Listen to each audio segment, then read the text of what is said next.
Item ಯಾವುದೇ ಇರಲಿ try ಮಾಡಿ ಆಚಿ ಚಿಕನ್ ಮಸಾಲಾ. ಯುದ್ಧವನ್ನ ನಿಲ್ಲಿಸೋದಕ್ಕೆ ಈಗ ಇರಾನ್ 3 ಕಂಡೀಷನ್ಸ್ ಹಾಕಿದೆ. ಅಮೆರಿಕ ಮತ್ತು ಇಸ್ರೇಲ್ ತಕ್ಷಣವೇ ದಾಳಿಯನ್ನ ನಿಲ್ಲಿಸಬೇಕು. ದಾಳಿಗಳು ಮತ್ತೆ ನಡೆಯದಂತೆ ಸ್ಪಷ್ಟವಾದಂತ ಭರವಸೆಯನ್ನ ನೀಡಬೇಕು ಅಂತ ಹೇಳಿ ಇರಾನ್ ತಿಳಿಸಿದೆ. ಇಬ್ಬರು ಶಾಶ್ವತ ಶಾಂತಿಯ ಒಪ್ಪಂದಕ್ಕೆ ಒಪ್ಪಿಕೊಳ್ಳಬೇಕು. 3 ಪ್ರಮುಖವಾದಂತಹ ಷರತ್ತುಗಳನ್ನ ಇರಾನ್ ಈಗ ಮುಂದಿಟ್ಟಿದೆ. ಶಾಶ್ವತವಾಗಿ ಯುದ್ಧ ಮುಗಿಯುವಂತೆ ಸ್ಪಷ್ಟವಾದಂತಹ ಭರವಸೆಯನ್ನ ನೀಡಬೇಕು. ಮಧ್ಯಪ್ರಾಚ್ಯದಲ್ಲಿ ಅಮೆರಿಕ ಮತ್ತು ಇಸ್ರೇಲ್ ಜೊತೆ ನಡೀತಾ ಇರುವಂತಹ ಸಂಘರ್ಷವನ್ನ ಅಂತ್ಯಗೊಳಿಸಲು ಇರಾನ್ 3 ಪ್ರಮುಖ ಷರತ್ತುಗಳನ್ನ ಮುಂದಿಟ್ಟಿದೆ.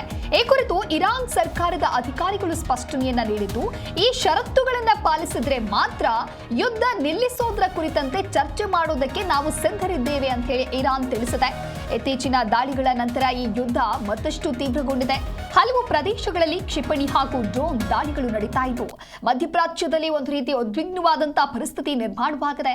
ಹಾಗಾದ್ರೆ ಇರಾನ್ ಮುಂದಿಟ್ಟಿರುವಂತಹ 3 ಷರತ್ತುಗಳು ಏನು ಅನ್ನೋದನ್ನ ನೋಡ್ತಾ ಹೋಗೋದಾದ್ರೆ, ಇರಾನ್ ಸರ್ಕಾರದ ಪ್ರಕಾರ ಯುದ್ಧವನ್ನ ನಿಲ್ಲಿಸಲು ಈ ಪ್ರಮುಖ ಷರತ್ತುಗಳು ಪೂರೈಸಬೇಕಾಗತ್ತೆ. ಮೊದಲನೇದು, ಅಮೆರಿಕ ಮತ್ತು ಇಸ್ರೇಲ್ ತಕ್ಷಣವೇ ಎಲ್ಲಾ ದಾಳಿಗಳನ್ನ ಸಂಪೂರ್ಣವಾಗಿ ನಿಲ್ಲಿಸಬೇಕು. ಅಂದ್ರೆ ಈ ಕ್ಷಣದಿಂದಲೇ ನಿಲ್ಲಿಸಬೇಕು. ಮುಂದೆ ಇಂತಹ ದಾಳಿಗಳು ಮತ್ತೆ ನಡೆಯದಂತೆ ಒಂದು ಭರವಸೆಯನ್ನ ಕೊಡಬೇಕು. ಅಂತಾರಾಷ್ಟ್ರೀಯ ಮಧ್ಯಸ್ಥಿಕೆಗೆ ಅವಕಾಶವನ್ನ ನೀಡಿ ಶಾಶ್ವತ ಶಾಂತಿಯ ಒಪ್ಪಂದಕ್ಕೆ ಒಪ್ಪಿಕೊಳ್ಳಬೇಕು. ಇರಾನ್ ಅಧಿಕಾರಿಗಳ ಪ್ರಕಾರ ಕೇವಲ ತಾತ್ಕಾಲಿಕ ಯುದ್ಧ ವಿರಾಮ ಅನ್ನೋದು ಸಾಕಾಗೋದಿಲ್ಲ. ಶಾಶ್ವತವಾಗಿ ಯುದ್ಧ ಮುಗಿಯುವಂತೆ ಸ್ಪಷ್ಟವಾದಂತಹ ಭರವಸೆಯನ್ನ ನೀಡಬೇಕು ಅನ್ನುವಂತಹ ನಿಟ್ಟಿನಲ್ಲಿ ಈ ರೀತಿಯಾಗಿ ಕೇಳಿದೆ.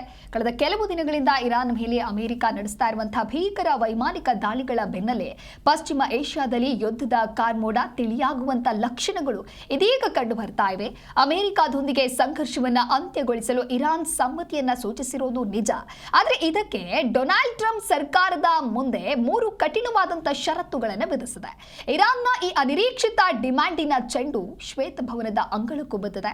ಅತ್ತ ಅಧ್ಯಕ್ಷ ಟ್ರಂಪ್ ಗುರಿ ಮಾಡಲು ಅಲ್ಲಿ ಏನು ಬಾಕಿ ಉಳಿದಿಲ್ಲ ಅಂತ ಹೇಳಿ ಗುಡುಗುತ್ತಲೇ ಈ ಷರತ್ತುಗಳಿಗೆ ಮಣಿಯುತ್ತಾರಾ ಅಂತ ಹೇಳಿ ಇಡೀ ವಿಶ್ವದ ಕುತೂಹಲಕ್ಕೆ ಈಗ ಕಾರಣವಾಗಿದೆ.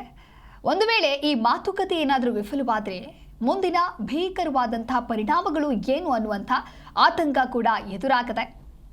ಒಟ್ಟಾರೆಯಾಗಿ ಇರಾನ್ ಇದೀಗ 3 ಷರತ್ತುಗಳನ್ನು ವಿಧಿಸಿದೆ. ಮಧ್ಯಪ್ರಾಚ್ಯದಲ್ಲಿ ಉಂಟಾಗ್ತಾ ಇರುವ ಉದ್ವಿಗ್ನ ಪರಿಸ್ಥಿತಿ ಮತ್ತಷ್ಟು ತೀವ್ರಗೊಂಡಿದೆ. ಇರಾನ್ ವಿರುದ್ಧ ನಡೀತಾ ಇರುವಂತಹ ಯುದ್ಧವು ಒಂದು ಕಡೆ ಯುಎಸ್ಗೆ ಭಾರಿ ಆರ್ಥಿಕವಾದಂತಹ ಹೊರೆ ನೀಡ್ತಾ ಇದೆ.